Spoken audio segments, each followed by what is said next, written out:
Hi guys, இந்த வீடியோவில் வந்து நம்ம தியரம் 2.5 பார்ப்போம். ஃபஸ்ட்டு நான் 2.4 வரையும் போட்டிருப்பேன், நிறைய டெஃபினிஷன்ஸ் கொடுத்துருப்பேன். ஸோ அதெல்லாம் தெரிஞ்சால் மட்டும் தான் உங்களுக்கு தியரம் 2.5 வந்து புரியும். சரி, இந்த ஸ்டேட்மெண்ட் என்ன சொல்கிறாங்கன்னா, let z plus denote the set of all positive integers, then Cartesian product z plus cross z plus is countable. அதாவது இதோட மீனிங் என்ன அப்படின்னா, என்கிட்ட ஒரு கவுண்டபிள் செட் இருக்குது. அதே செட்டை நான் கார்ட்டீசியன் ப்ராடக்ட் பண்ணும்போது எனக்கு கிடைக்கக்கூடிய அந்த செட்டும் கவுண்டபிளாக தான் இருக்கும். இதை ஜென்ரலாக சொல்லணும்னா Cartesian product of two countable set is countable. இங்கே வந்து அதுக்கு பதிலாக வந்து Z ப்ளஸ்ன்ற குறிப்பாக சொல்லியிருக்காங்க. அந்த செட் என்னன்னு சொல்லியிருக்காங்க. நம்ம ஜென்ரலாக சொல்லும்போது இதான் ஸ்டேட்மெண்ட்டு. சரி, நமக்கு தெரியும் Z ப்ளஸ்ன்றது ஒரு கவுண்டபிள் செட்டுன்னு சொல்லிட்டு. சரி, கார்ட்டீசியன் ப்ராடக்ட்னா உங்களுக்கு என்னென்னு தெரிஞ்சிருக்கணும். நான் ஆல்ரெடி கார்ட்டீசியன் ப்ராடக்ட்னா என்னென்னு சொல்லியிருப்பேன். அப்புறம் வந்து ஆர்டர்டு பேர்ஸ்னால என்னென்னு சொல்லியிருப்பேன். ஸோ அது தெரிஞ்சால் உங்களுக்கு இந்த தியரம் வந்து புரியும். சரி, ஃபஸ்ட் நான் ப்ரூஃப் சொல்கிறதுக்கு முன்னாடி இப்போ உங்களுக்கு நான் வந்து ஒரு ஓவராலாக சொல்லிடுறேன். சரி, இப்போது Z ப்ளஸ்ன்றது என்ன, 1 2 3 பாசிட்டிவ் இன்டிஜர்ஸ். ஸோ இதையும் இதே பாசிட்டிவ் இன்டிஜர்ஸையும் நான் வந்து ப்ராடக்ட் பண்ணுறேன், கார்ட்டீசியன் ப்ராடக்ட் பண்ணுறேன். பண்ணும்போது எனக்கு எப்படி இருக்குன்னா, இப்போ இந்த 1ஐ நீங்கள் எதோட ஜாயின் பண்ண 1ஐ இந்த சைடு இருக்க எல்லா நம்பர்ஸோடையும் நீங்கள் பேர் பண்ணி எழுதணும். இப்போ 1 அப்படின்னா 1,1 மட்டும் எழுதக்கூடாது, 1,2 1,3 1,4ன்னு சொல்லிட்டு எல்லா பாசிபிளையும் எழுதிடணும். அடுத்தது 2ஐ இதே மாதிரி எல்லா இதோடு ஜாயின் பண்ணி எழுதிடணும். 2,1 2,2 2,3ன்னு சொல்லிட்டு இதே மாதிரி நீங்கள் இங்கே இருக்க எல்லா பாசிட்டிவ் இன்டிஜர்ஸையும் இந்த சைடு இருக்க எல்லா பாசிட்டிவ் இன்டிஜர்ஸோட நீங்கள் ஆர்டர்டு பேர் பண்ணி எழுதுனீங்கன்னா இதுதான் வந்து உங்களோட Z plus cross Z plus. சரி, இது வந்து ஆர்டர்டு பேர்ஸ்லேயே ஆர்டர் பேர்ஸ்னு சொல்லி என்னன்னு சொல்லியிருக்கேன், ஆர்டர் மேட்டர்ஸ். ஸோ ஃபஸ்ட்டு என்ன நம்பர் இருக்கோ செகண்ட் என்ன நம்பர் இருக்கோ அதுவும் இப்போ 1,1ம் 2,1ம் ஈக்குவல் கிடையாது. சரி, இப்போ நம்ம ஜென்ரலாக சொல்லணும்னா எப்படி சொல்லலாம், எம்கமான்னு சொல்லலாம் இல்லையா. சரி, இப்போது கவுண்டபிள்னால் என்ன பண்ணுவோம், நம்ம ஆல்ரெடி நமக்கு தெரியும் கவுண்டபிள்னால் எப்படி ப்ரூஃப் பண்ணால் பைஜெக்ஷன் கொண்டு வரணும். எதுக்கு அப்படின்னா Z ப்ளஸுக்கு பாசிட்டிவ் இன்டிஜர்ஸ்க்கு நம்ம பைஜெக்ஷன் நம்மளால் கொண்டு வர முடிஞ்சது அப்படின்னா அது இந்த செட்டு வந்து கவுண்டபிள். சரி, இப்போது இதுதான் என்னோடய set, Z plus cross Z plus தான் என்னோடய செட்டு. இந்த செட்டுக்கு நான் என்ன பண்ணணுன்னா, இந்த Z ப்ளஸ் கிராஸ் Z ப்ளஸுக்கு நான் Z ப்ளஸோட பைஜெக்ஷன் 1 to 1 கரஸ்பாண்டன்ஸ் வந்து நான் கொண்டு வர முடிஞ்சதுன்னா இந்த செட்டு வந்து கவுண்டபிள். சரி, எப்படி கொண்டு வரலான்னா, ஃபஸ்ட்டு இந்த 1க்கு 1ஓட மேப் பண்ணுங்கள். அடுத்து டயக்னலாக போங்க. இதுக்கு 2, இதுக்கு 3, இதுக்கு 4, இதுக்கு 5, இதுக்கு 6 அப்படின்னு சொல்லிட்டு இந்த மாதிரி டயக்னலாக நீங்கள் மேப் பண்ணிட்டு வந்தீங்கன்னா, ஸோ அதுக்கு நிறைய நம்பர்ஸ் இருக்குல்ல. ஸோ இது வந்து டயக்னல் ப்ராசஸ்ன்னு சொல்லுவாங்க. இந்த மாதிரி நீங்கள் டயக்னலாக எல்லா ஆர்டர்டு பேர்ஸுக்கும் உங்களால் இந்த Z ப்ளஸோட பைஜெக்ஷன் வந்து கொண்டு வர முடியும். உங்களால் யூனிக்கான மேப்பிங் வந்து உங்களால் கொண்டு வர முடியும். சரி, இது வந்து நார்மலாக இருக்குது. ஆனால் இங்கே வந்து ஆத்தர் எப்படி பண்ணியிருப்பாங்கன்னா, இங்கே Z ப்ளஸோட அவர் பைஜெக்ஷன் கொண்டு வந்திருக்க மாட்டார். என்ன பண்ணியிருப்பாருன்னா, இந்த கார்ட்டீசியன் ப்ராடக்டை 2m 3n அவர் பைஜெக்ஷன் வந்து கொண்டு வந்திருப்பார். இப்படியும் கொண்டு வரலாம், இதையும் தெரிஞ்சுக்கோங்க. ஏன் இந்த மாதிரி கொண்டு வராரு அப்படின்னா, நமக்கு தேவை பைஜெக்ஷன்னா என்ன, அதாவது 1 to 1 கரஸ்பாண்டன்ஸ்னால் என்னென்னா யூனிக்கான மேப்பிங் நமக்கு வரணும்.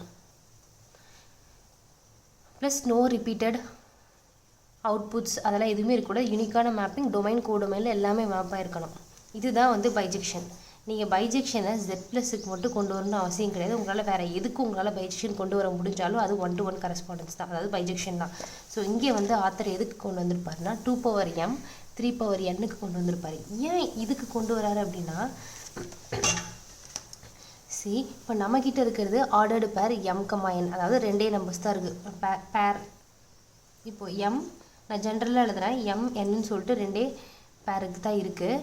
அப்போது உங்கள்கிட்ட ப்ரைம் நம்பர் தெரியும் இல்லையா, ப்ரைம் நம்பரோட லோயஸ்ட்டு ப்ரைம் 2, 2க்கு அடுத்த லோயஸ்ட்டு ப்ரைம் 3, சரி, அதான் அவர் என்ன பண்ணுறாரு அப்படின்னா ஃபஸ்ட்டு இந்த நம்பரை வந்து எம்முக்கும் அடுத்தது வந்து எண்ணுக்கும் கொடுக்குறாரு. இப்போ இன்கேஸ் வந்து உங்களுக்கு ஆர்டர்டு பேர்ஸ் இல்லாமல் ஆர்டர்டு ட்ரிப்பிள்ஸ் இருக்குது. இதை நீங்கள் நெக்ஸ்ட் யூனிட்டில் படிப்பீங்க. ஆர்டர்டு பேர்ஸ்னால் 2 நம்பர் மட்டும் இருக்கிறது. ஆர்டர்டு ட்ரிப்பிள்ஸ் அப்படின்னா 3 நம்பர் இருக்குது. இதுக்கு 2m 3n நீங்கள் அடுத்த ப்ரைம் நம்பரான 5ஐயும் எடுத்துக்கிட்டு 5 சொல்லி நீங்கள் கொடுத்துக்கலாம். நம்மக்கிட்ட இருக்குது இங்கே 2 பேர்ன்றதுனால நம்ம 2 3 மட்டும் எடுத்துருக்கோம். சரி, இப்போ ஏன் 2 3 எடுக்கிறாங்க, இந்த ப்ரைம் நம்பர்ஸை எடுக்கிறாங்க அப்படின்னா நீங்கள் 2ஓட பவர்ஸை எல்லாத்தையும் நோட் பண்ணி பாருங்கள். அதே மாதிரி 3ஓட பவர்ஸையும் நோட் பண்ணுங்கள். இது ரெண்டுமே வந்து உங்களுக்கு ரிப்பீட்டே ஆகாது. இங்கே இருக்க நம்பரும் சேமாக இருக்க வாய்ப்பே இல்லை. இங்கே இருக்க எந்த நம்பருமே உங்களுக்கு 3 பவர்ஸில் வராது. அப்போ இது ஒரு தனியான ஒரு நம்பர்ஸ் இருக்கும், இதுக்கு தனியான நம்பர்ஸ் இருக்கும், யூனிக்காக இருக்கும் ரெண்டுக்குமே. அப்போ இது ரெண்டுக்குமே வந்து உங்களுக்கு இந்த ரெண்டோட பவர்ஸுமே வந்து உங்களுக்கு ஓவர்லேப் ஆகாது, நீங்கள் எந்த நம்பர் இதுக்கு கொடுத்தாலுமே. அப்படி இருக்கும் பட்சத்தில் இது ரெண்டுமே தனித்தனியாக இருக்குது அப்படின்னா இதை நீங்கள் ப்ராடக்ட் பண்ணாலும் உங்களுக்கு யூனிக்கான ஒரு நம்பர் தான் கிடைக்கும். கரெக்டாக? இப்போ நீங்கள் 2 பவருக்கு ஒரு 5 போடுறீங்க, அடுத்தது 3 பவருக்கு ஒரு 7 போடுறீங்க அப்படின்னா உங்களுக்கு ஒரு ஆன்சர் கிடைக்குமா? இந்த ஆன்சர் வந்து நீங்கள் அடுத்து நீங்கள் 2 3க்கு நீங்கள் என்ன பவர் போட்டாலும் சரி, இப்போ நீங்கள் இங்கே 5 7 போட்டிங்கன்னா இங்கே 7 5 போடுங்க, கிடைக்கவே கிடைக்காது. அதாவது சேமாக கிடைக்கவே கிடைக்காது, யூனிக்காக தான் உங்களுக்கு ஃபார்ம் ஆகும். யூனிக்கான ஒரு நம்பர் வந்து உங்களுக்கு கிடைக்கும். அது கோடு மாதிரி வச்சுக்கோங்களேன்.